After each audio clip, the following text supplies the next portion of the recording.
ये राज्य की अधिकतम सीमा म्यांमार से स्पर्श करती है? किस भारतीय राज्य की अधिकतम सीमा म्यांमार से स्पर्श करती है? तो म्यांमार से अरुणाचल प्रदेश की जो सीमा है वह सबसे ज़्यादा स्पर्श करती है। आपको मालूम होगा कि म्यांमार से जो टच करते हैं उसमें अरुणाचल प्रदेश है, नागालैंड है, मिजोरम है, मणिपुर है, लेकिन उसमें सबसे ज़्यादा जो सीमा है वह कौन से राज्य की है? वह अरुणाचल प्रदेश की सीमा। हेलो दोस्तों, नमस्कार, जय माता दी। आप सभी का स्टडी विद अजय पर फिर से स्वागत है। आज का ये वीडियो बहुत महत्वपूर्ण होने वाला है क्योंकि ये जो भूगोल है, भूगोल में भारत का जो सामान्य परिचय है जिससे काफ़ी प्रश्न परीक्षा में पूछे जाते हैं, उस पर ये आधारित वीडियो होने वाला है। और जितनी भी परीक्षा हैं जिसमें सामान्य ज्ञान पूछा जाता है तो उसमें भूगोल निश्चित रूप से ही पूछा जाता है। तो इसमें जो भारत का सामान्य परिचय है उससे संबंधित सारे महत्वपूर्ण प्रश्न जो परीक्षाओं में पूछे जा चुके हैं उन सारे प्रश्नों को यहाँ पर शामिल किया गया है। तो वीडियो को आप अंत तक जरूर देखिएगा। वीडियो अच्छा लगे तो लाइक करिएगा, चैनल को सब्सक्राइब जरूर करिएगा। चलिए हम वीडियो को शुरू करते हैं ताकि वीडियो की लंबाई ज़्यादा ना हो और आप वीडियो को कम से कम समय में पूरा यहाँ पर देख सकें। चलिए देखते हैं आज के वीडियो और देखते हैं महत्वपूर्ण प्रश्नों को, कौन कौन से महत्वपूर्ण प्रश्न यहाँ पर होने वाले हैं। तो सबसे पहला जो प्रश्न है, भारत को जो हिंदुस्तान की संज्ञा है सर्वप्रथम किस देश के निवासियों के द्वारा इसे प्रदान किया गया था? किस देश के निवासियों ने भारत को हिंदुस्तान कहा था? तो हिंदुस्तान कहा था किसने? ईरानियों ने ही भारत को सबसे पहले हिंदुस्तान कहा था। इसके बाद अगला प्रश्न है, बौद्ध काल में भारतवर्ष किस नाम से लोकप्रिय था? तो बौद्ध काल में जो भारत है उसको जम्बू द्वीप कहा जाता था। बौद्ध काल में भारत को जम्बू द्वीप कहा जाता था। इसके बाद अगला प्रश्न देखते हैं, सर्वप्रथम इंडिया शब्द का प्रयोग भारत के लिए किस भाषा में किया गया था? तो जो इंडिया शब्द है उसका प्रयोग ग्रीक भाषा में यूनानियों के द्वारा यहाँ पर किया गया था। इसके बाद अगला प्रश्न है, भारतीय भूभाग का कुल क्षेत्रफल कितना है?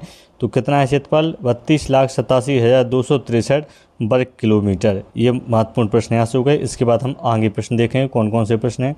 तो देखते हैं कि भारत की भू आकृति किस प्रकार की है? भारत का जो नक्शे पे आप देखेंगे कि किस तरीके से भारत की आकृति बनती है, तो कौन सी बनेगी? वहाँ पर चतुष्कोणीय आकृति यहाँ पर उसकी बनेगी। इसके बाद है, भारत का उत्तर से दक्षिण का जो विस्तार है वह कितना है? भारत की जो उत्तर से दक्षिण का जो विस्तार है वह कितना है? 3214 किलोमीटर। 3214 किलोमीटर जो है उत्तर से दक्षिण का जो भारत का है विस्तार है।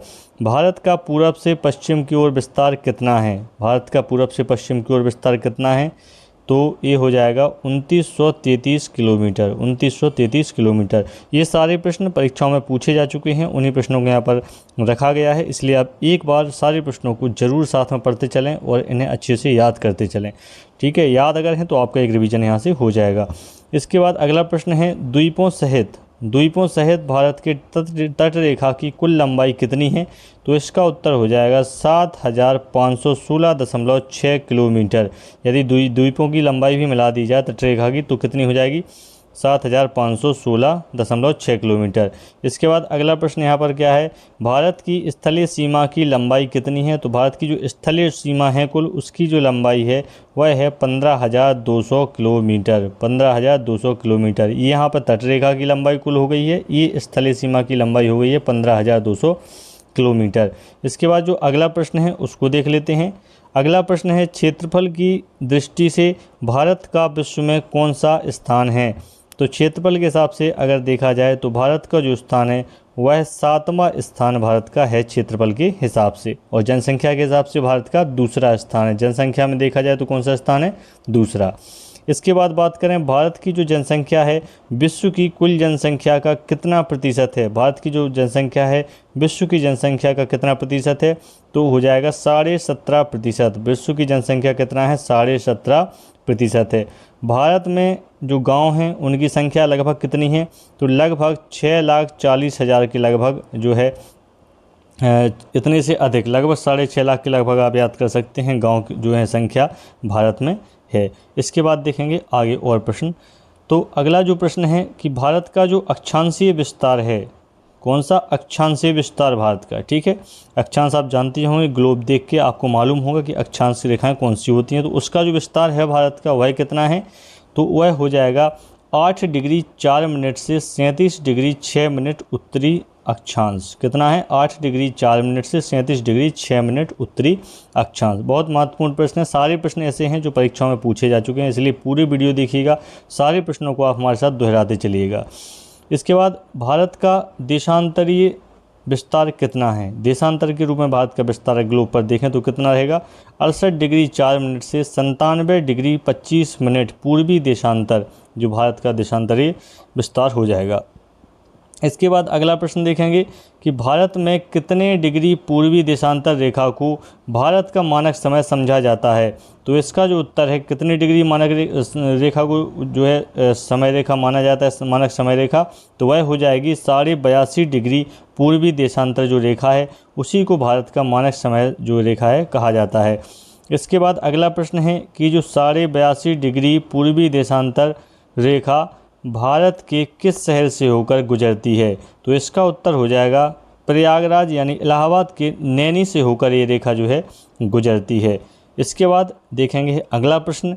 अगला प्रश्न है भारतीय मानक समय ग्रीनविच माध्य 0 डिग्री देशांतर से कितना आगे है। ठीक है, भारतीय जो समय है ग्रीनविच टाइम से कितना आगे है, तो इसका उत्तर हो जाएगा 5 घंटा 30 मिनट यानी 5.5 घंटा आगे भारत का समय जो है ग्रीनविच माध्य से आगे है। ठीक है, इसके बाद अगला प्रश्न देखेंगे भारतीय मानक समय की यामोत्तर रेखा कितने भारतीय राज्यों से होकर गुजरती है। भारतीय की जो समय मानक भारतीय मानक रेखा है समय की वह कितने राज्यों से होकर गुजरती है, तो इसका उत्तर हो जाएगा ये 5 राज्यों से होकर गुजरती है। और कौन कौन से राज्य हो जाएंगे, इसमें उत्तर प्रदेश हो जाएगा, मध्य प्रदेश, छत्तीसगढ़, उड़ीसा और आंध्र प्रदेश, ये 5 राज्य यहाँ से हो जाएंगे। बहुत इंपॉर्टेंट प्रश्न है, सारे प्रश्न परीक्षाओं में पहले ही आ चुके हैं, इसलिए सभी का आप मेरे साथ रिवीजन जरूर करते चलिएगा। इसके बाद देखेंगे अगला प्रश्न कि विषुवत रेखा के उत्तर में 23.5 डिग्री उत्तरी अक्षांश को क्या कहा जाता है, तो 23.5 डिग्री जो उत्तरी अक्षांश होती है उसको कर्क रेखा कहा जाता है, और जो दक्षिण में होती है उसको क्या कहा जाता है, मकर रेखा उसको कहा जाता है। 23.5 डिग्री जो दक्षिण में होती है उसको क्या कहा जाता है, मकर रेखा कहा जाता है। इसके बाद आगे प्रश्न देखेंगे कर्क रेखा भारत के कितने राज्यों से होकर गुजरती है। कर्क रेखा भारत के कितने राज्यों से होकर गुजरती है, तो इसका उत्तर हो जाएगा 8 राज्यों से होकर जो है कर्क रेखा गुजरती है। कितने राज्यों से गुजरती है, 8 राज्यों से।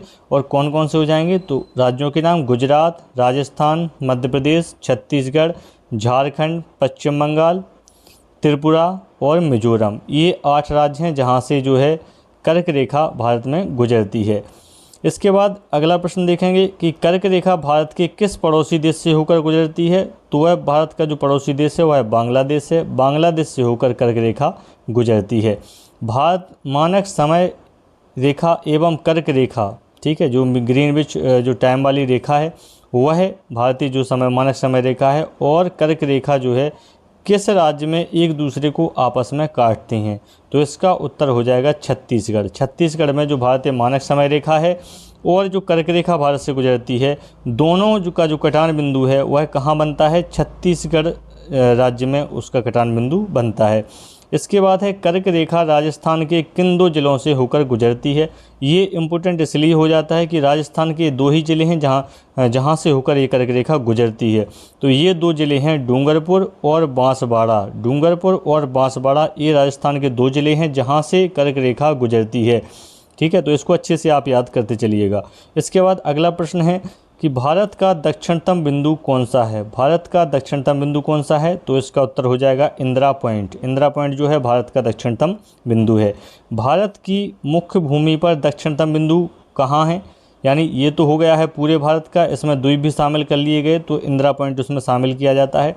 अगर हम भारतीय मुख्य भूमि की बात करें, ठीक है, तटीय उसको द्वीप की भूमि ना जोड़ी जाए तो कौन सा होगा, तो उसका उत्तर हो जाएगा केप कोमोरिन द्वीप। केप कोमोरिन जो है कन्याकुमारी में, ये जगह हो जाएगी इस भारत का सबसे दक्षिणतम बिंदु। इसके बाद इंदिरा पॉइंट जो है, इंदिरा पॉइंट का पूर्व नाम क्या था, तो इसी को पिग्मेलियन पॉइंट भी कहा जाता था। इंदिरा पॉइंट का पूर्व नाम क्या था, तो इंदिरा पॉइंट का पूर्व नाम जो था पिग्मेलियन पॉइंट था।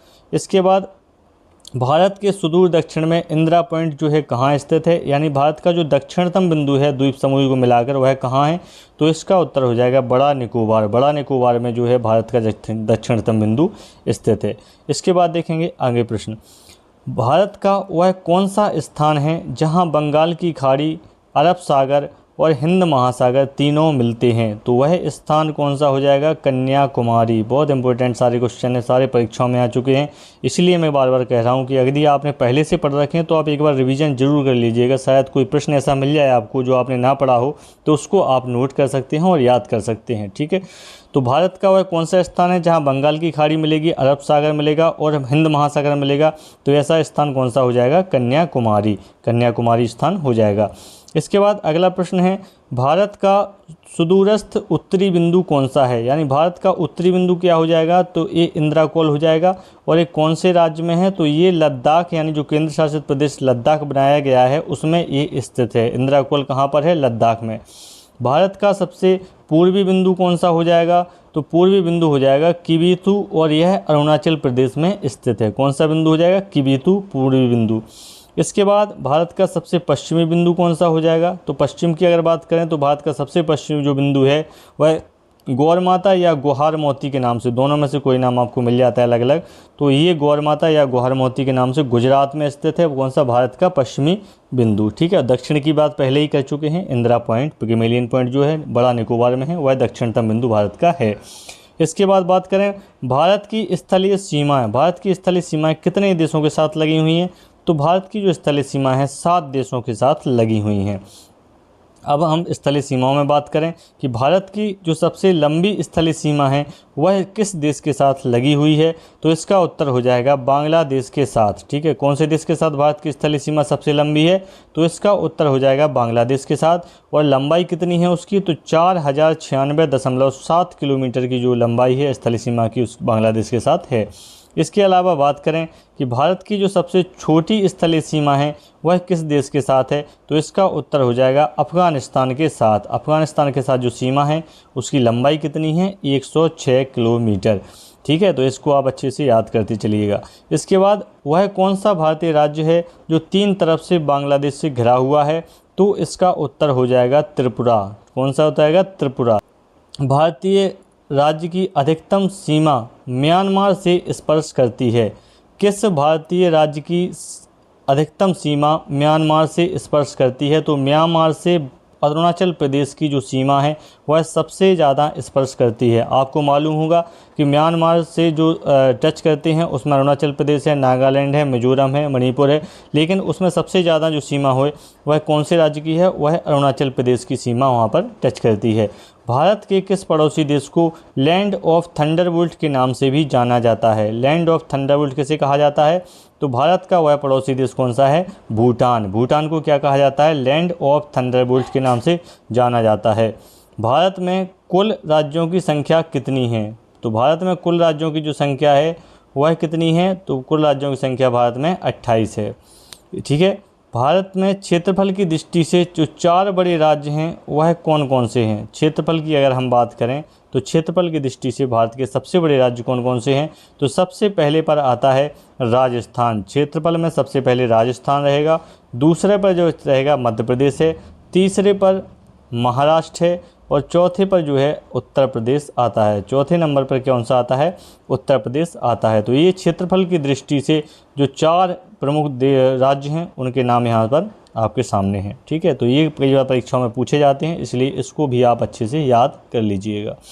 इसके बाद अगला प्रश्न देखेंगे, जनसंख्या की दृष्टि से भारत के 4 सबसे बड़े राज्य कौन कौन से हैं? तो जनसंख्या की अगर बात करें तो पहले पर उत्तर प्रदेश हो जाएगा, दूसरे पर महाराष्ट्र हो जाएगा, तीसरे नंबर पर यहाँ पर बिहार हो जाएगा और चौथे नंबर पर यहाँ पर हो जाएगा पश्चिम बंगाल। तो ये प्रश्न भी कई बार पूछे जाते हैं, क्षेत्रफल पर आधारित और जनसंख्या पर आधारित राज्यों का एक क्रम पूछ लिया जाता है, पहला दूसरा पूछ लिया जाता है, तो आप यहाँ से बता सकते हैं।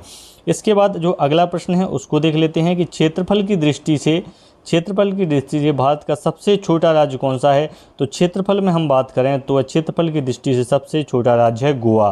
कौन सा राज्य है? गोवा।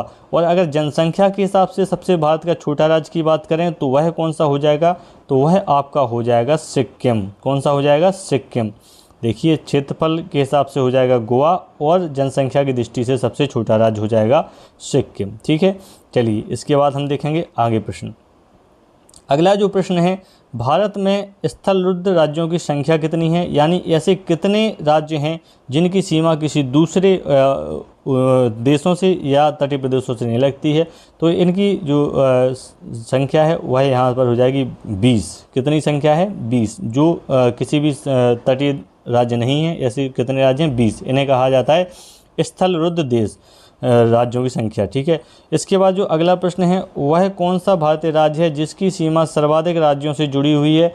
तो इसका उत्तर हो जाएगा उत्तर प्रदेश। उत्तर प्रदेश जो राज्य है वह 8 राज्यों से जुड़ा हुआ है और एक केंद्र शासित प्रदेश से जुड़ा हुआ है, यानी कुल 9 राज्यों से यह जुड़ा हुआ है। कितने राज्यों से? 9। 8 तो हो गए राज्य और एक हो जाएगा केंद्र शासित प्रदेश।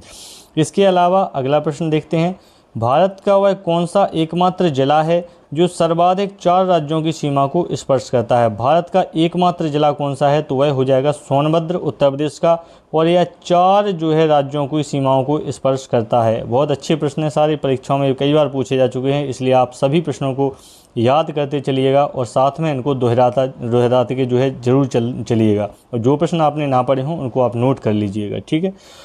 तो यह कौन सा राज्य जिला हो जाएगा जो 4 राज्यों को की सीमाओं को छूता है? तो वह हो जाएगा सोनभद्र, उत्तर प्रदेश का। ठीक है।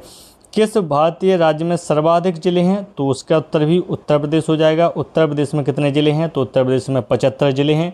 इसके बाद देखेंगे अगला प्रश्न, धान का कटोरा किस भारतीय राज्य का उपनाम है? तो इसका उत्तर हो जाएगा छत्तीसगढ़। ये सभी को याद होगा, सभी ने पहले ही इसको पढ़ रखा होगा।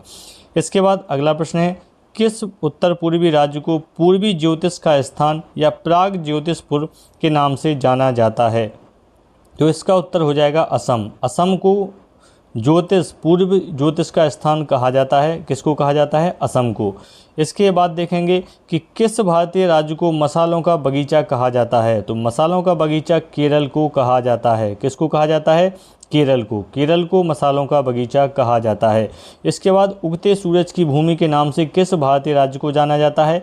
तो इसका उत्तर हो जाएगा अरुणाचल प्रदेश। अरुणाचल प्रदेश को उगता सूरज की भूमि कहा जाता है क्योंकि जो सूर्योदय होता है वह सबसे पहले भारत में अरुणाचल प्रदेश में होता है। ठीक है। इसके बाद आगे के हम प्रश्न देखेंगे, किस भारतीय राज्य को 5 नदियों के राज्य के तौर पर जाना जाता है? 5 नदियों के राज्य के तौर पर किसको जाना जाता है? तो इसका उत्तर हो जाएगा पंजाब। पंजाब को 5 नदियों के राज्य के रूप में यहाँ पर जाना जाता है।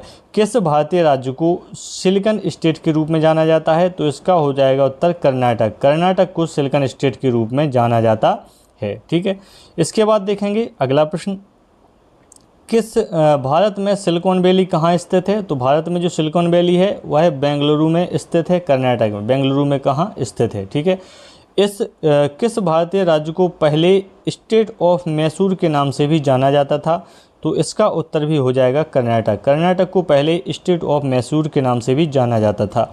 इसके बाद अगला महत्वपूर्ण प्रश्न कौन सा है, कोचीन का जुड़वा नगर कौन सा है? तो कोचीन का जो जुड़वा नगर है उसका नाम है एर्नाकुलम। एर्नाकुलम कोचीन का जुड़वा नगर है। भारत का कोहिनूर किस भारतीय राज्य को कहा जाता है?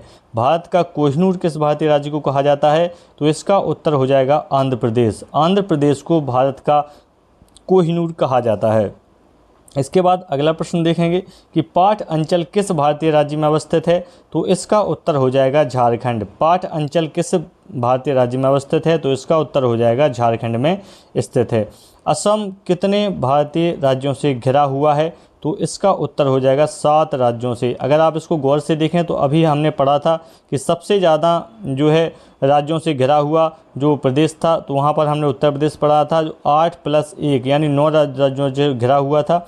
और उसके बाद अगर हम बात करें तो असम है जो 7 राज्यों से यहाँ पर घिरा हुआ है, 7 राज्यों से घिरा हुआ है। ठीक है। इसके बाद देखते हैं आगे और कौन कौन से महत्वपूर्ण प्रश्न हैं, उनको हम यहाँ पर देखेंगे। उत्तर दक्षिण गलियारे को किन 2 भारतीय शहरों को जोड़ते हैं? उत्तर दक्षिण गलियारा जो भारत का है वह किन 2 भारतीय शहरों को जोड़ेगा? तो इसका उत्तर हो जाएगा श्रीनगर को कहाँ से जोड़ेगा? कन्याकुमारी से। श्रीनगर को ये कन्याकुमारी से जोड़ता है।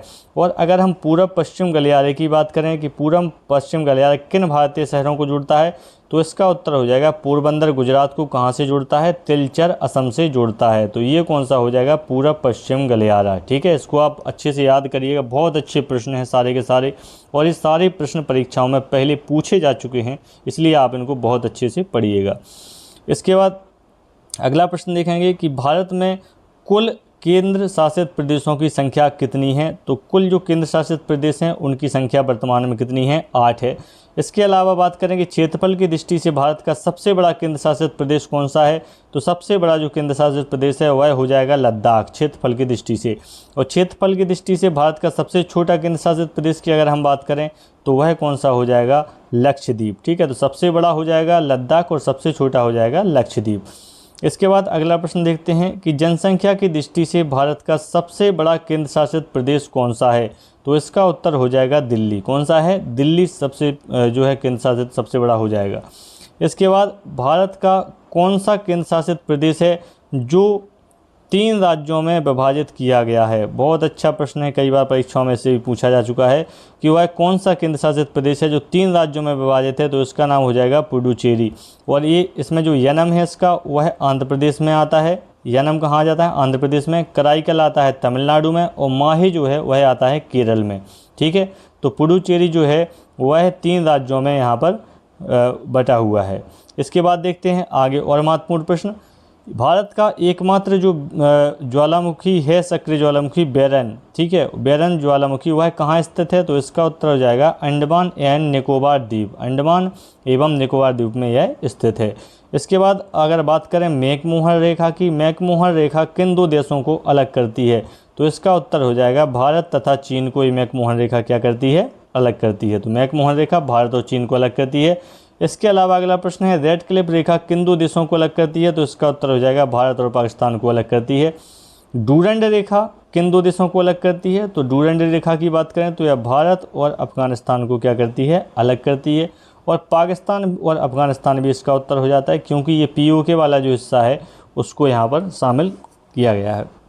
इसके बाद बात करें भारत की जो प्रमुख जल संधियाँ हैं, इनसे कई बार यहाँ पर प्रश्न बनते हैं, बहुत सारे प्रश्न यहाँ से पूछे जाते हैं, तो इसको भी हम देखेंगे। तो 6 डिग्री चैनल जो है वह किन के बीच में है। तो यह जो है ग्रेट निकोबार और सुमात्रा इंडोनेशिया के बीच में ये चैनल है। 8 डिग्री चैनल की बात करें तो यह किन के बीच है। तो मालदीव और मिनिकॉय द्वीप के बीच में 8 डिग्री चैनल है। ठीक है, 9 डिग्री चैनल किन के बीच है। तो 9 डिग्री जो चैनल है मिनिकॉय और लक्षद्वीप के बीच में है। 9 डिग्री चैनल किसके बीच में, मिनिकॉय और लक्षद्वीप के बीच में है। 10 डिग्री चैनल किन के बीच में है। तो 10 डिग्री जो चैनल है अंडमान, छोटा अंडमान एवं कार निकोबार के बीच में, छोटा अंडमान एवं कार निकोबार के बीच में 10 डिग्री चैनल। इसके बाद ग्रेट चैनल की बात करें तो ग्रेट चैनल जो है इंदिरा पॉइंट और इंडोनेशिया के बीच में है। पाक जल संधि, पाक जल संधि किसके बीच में है। तो भारत और श्रीलंका के बीच में कौन सी जल संधि है, पाक जल संधि है। कोको जल संधि किसके बीच में है। तो अंडमान और कोको द्वीप जो म्यांमार में है, इन दोनों के बीच में कोको जल संधि है। ठीक है, तो इन सारी चीज़ों को आप यहाँ से याद कर लीजिएगा, इसको आप नोट कर लीजिए। कई बार इन सारी चीज़ों को पेपर में पूछा गया है, बहुत महत्वपूर्ण जल संधियाँ हैं, इनको आप अच्छे से याद करिएगा। ये भारत के सामान्य परिचय के अंतर्गत इतनी सारी चीज़ें आपको यहाँ पर देखने को मिल रही हैं। ठीक है, इसके बाद और कुछ महत्वपूर्ण प्रश्न देखते हैं कि भारत की जो प्रादेशिक जल सीमा है वह कितनी है। तो भारत की प्रादेशिक जल सीमा जो है वह 12 समुद्री मील तक है। कितने समुद्री मील, 12 समुद्री मील तक। और भारत का जो संलग्न क्षेत्र होता है, क्षेत्रमंडल कितना है। तो इसका उत्तर हो जाएगा 24 समुद्री मील तक। 24 समुद्री मील तक क्या है, संलग्न क्षेत्र। और भारत का अनन्य क्षेत्र मंडल क्या है। देखिए ये क्या होते हैं, इनमें भारत की जो अधिकारिता होती है उसके आधार पर समुद्र को में अधिकारिता सभी देशों को यहाँ पर दी जाती है, उस हिसाब से ये बांटे जाते हैं। ठीक है, तो भारत का जो अनन्य क्षेत्र है वह कितना है, 200 समुद्री मील तक है। 200 समुद्री मील तक भारत इसका उपयोग कर सकता है। इसके अलावा भारत के पूर्वी एवं पश्चिमी छोर के बीच में कितना समय का अंतराल होता है। तो पूरा 2 घंटे का यहाँ पर अंतराल उसमें होता है। भारत के सबसे पूर्वी और सबसे पश्चिमी जो छोर होता है उसके बीच में 2 घंटे का समय अंतराल यहाँ पर हो जाता है। भारत का औसत समुद्र तल जो नापा जाता है, औसत समुद्र तल कहाँ से नापा जाता है। तो यह नापा जाता है चेन्नई से। ठीक है, कहाँ से नापा जाता है, चेन्नई से। ये बहुत अच्छे प्रश्न हैं, कई बार परीक्षाओं में पहले पूछे जा चुके हैं, इसको बहुत अच्छे से आप इसको याद करिएगा। भारत का कौन सा स्थान विश्व का दूसरा सबसे अधिक ठंडा आवासित स्थान है। तो इसका उत्तर हो जाएगा द्रास जम्मू कश्मीर। द्रास जम्मू कश्मीर जो है भारत का दूसरा सबसे अधिक ठंडा आवासीय स्थान है। सरक्रीक विवाद किन 2 देशों के बीच में है। तो सरक्रीक विवाद जो है भारत पाकिस्तान के बीच में बना हुआ है। इसके बारे में आप पहले ही पढ़ चुके होंगे। और इसके बाद है 26 दिसंबर 2004 को सुनामी में भारत का कौन सा जो भाग है पूर्णतः सागर में डूब गया है। तो भारत का जो दक्षिणतम बिंदु है, जिसको पिग्मेलियन पॉइंट या इंदिरा पॉइंट कहते हैं, वह पूरी तरीके से क्या है, सागर में डूब चुका है। ठीक है, तो अब ये सागर में डूबा हुआ है 2004 सुनामी के बाद से। तो ये सारे प्रश्न यहाँ पर महत्वपूर्ण प्रश्न हो गए हैं। अगर ये सारी चीज़ें वीडियो आपको अच्छा लगा हो इसमें तो आप वीडियो को लाइक ज़रूर करिएगा। और इसमें जितनी भी चीज़ें हैं, जितने भी प्रश्न ऐसे हैं जो आपने नहीं पढ़े हैं, उनको आप नोट ज़रूर करिएगा और उसको आप पढ़िएगा, बार बार पढ़िएगा। बहुत अच्छे प्रश्न हैं, भारत के सामान्य परिचय पर आधारित प्रश्न हैं और इनसे कई बार प्रश्न आपको परीक्षाओं में देखने को मिलते हैं। कोई भी परीक्षा आप देने जाइएगा उसमें इनसे प्रश्न आपको ज़रूर देखने को मिलते हैं। वीडियो अगर अच्छा लगा हो तो वीडियो को लाइक ज़रूर करिएगा, चैनल को सब्सक्राइब जरूर करिएगा, ताकि आने वाले जो वीडियो हैं वह आपको मिल सके। मिलते हैं नेक्स्ट वीडियो में कुछ महत्वपूर्ण अपडेट्स के साथ। तब तक आप पढ़ते रहिए। नमस्कार, जय माता दी।